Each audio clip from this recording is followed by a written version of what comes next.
প্রাণী বৈচিত্র্যে পরিপূর্ণ বিশ্বের চতুর্থ বৃহত্তম দ্বীপ মাদাগাস্কার। বিশ্বের সবচেয়ে সুন্দর বৈচিত্র্যময় ভূপ্রকৃতি আর প্রাণীকুলের সন্ধান পাওয়া যায় এই দ্বীপটিতে। অদ্ভুত আর বৈচিত্র্যময় প্রাণীর দেখা মিলে এই দ্বীপে। সবচেয়ে মজার ব্যাপার হলো এখানে যেসব প্রাণী বা উদ্ভিদ দেখা যায় তাদের অধিকাংশই পৃথিবীর আর কোথাও দেখা যায় না। মাদাগাস্কারের জীবকুল পৃথিবীর অন্য অঞ্চলের জীবকুলে পাওয়ার সম্ভাবনা নেই বললেই চলে, যার ফলে মাদাগাস্কারের উদ্ভিদ এবং প্রাণীকুলের অধিকাংশই এন্ডেমিক, স্থানীয়ভাবে উৎপন্ন এবং বিকশিত। বন্ধুরা, আজকের এই পর্বে তুলে ধরার চেষ্টা করব মাদাগাস্কারের বন্যপ্রাণী লেমুর সম্পর্কে। সবাইকে স্বাগতম পিটি নিউজ 02 আমার ইউটিউব চ্যানেলে। চ্যানেলটি সাবস্ক্রাইব করে সবাই পাশে থাকবেন। প্রাকৃতিকভাবে লেমুর আফ্রিকার মাদাগাস্কারে দেখা যায়। আজ থেকে প্রায় 6.5 কোটি বছর আগে মাদাগাস্কারে এই প্রাণীটির আবির্ভূত হয়েছিল। তখন থেকেই লেমুরের বাস মাদাগাস্কারে। লেমুর হলো মাদাগাস্কারের প্রাইমেট গুত্তভুক্ত কিছু প্রাণীর সমষ্টিগত নাম। মাদাগাস্কারে প্রায় 100 প্রজাতির লেমুর দেখতে পাওয়া যায়। ল্যাটিন শব্দ লেমুরস থেকে লেমুর শব্দটি উৎপত্তি, যার অর্থ ভূতের মতো। রাতের আঁধারে লেমুরের মুখে আলো ফেললে অনেকটা ভূতের মতো দেখা যায়, তাই এর এমন নামকরণ করা হয়েছে। মাউস লেমুর বিশ্বের সবচেয়ে ছোট প্রাইমেট।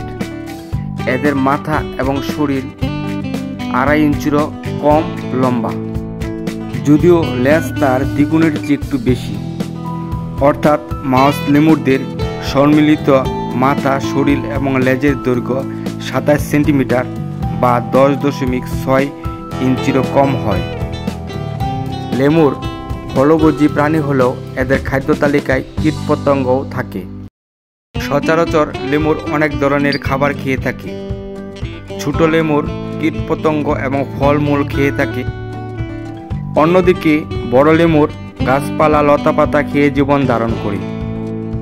রিং টেল লেমুর সর্বভুক এবং বিভিন্ন ধরনের গাছপালা এবং মাংস খায়।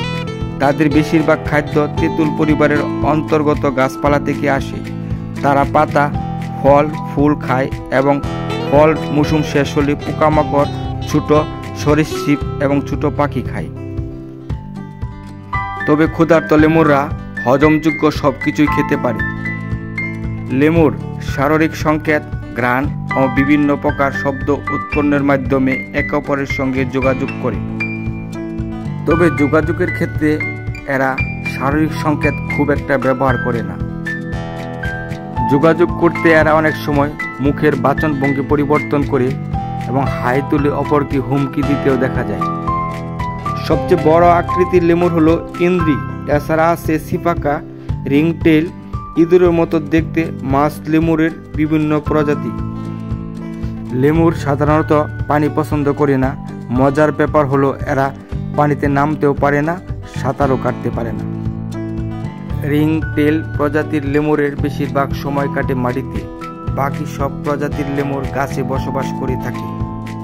বড় আকারের লেমুরগুলো দিনে ঘোরাফেরা করলেও ছোট আকারের লেমুরগুলো সাধারণত নিশাচর হয়। এরা দলবদ্ধভাবে থাকে, শুধুমাত্র খাদ্য সংগ্রহের সময় একা বিচরণ করে খাদ্য সংগ্রহ শেষে আবার দলে ফিরে আসে। একটি দলে সর্বোচ্চ 15টি লেমুর থাকে। ব্যাপক হারে বন উজাড়ের কারণে বড় আকারের সব লেমুর বিলুপ্ত হয়েছে এবং বহু প্রজাতি আজ বিপন্নপ্রায়।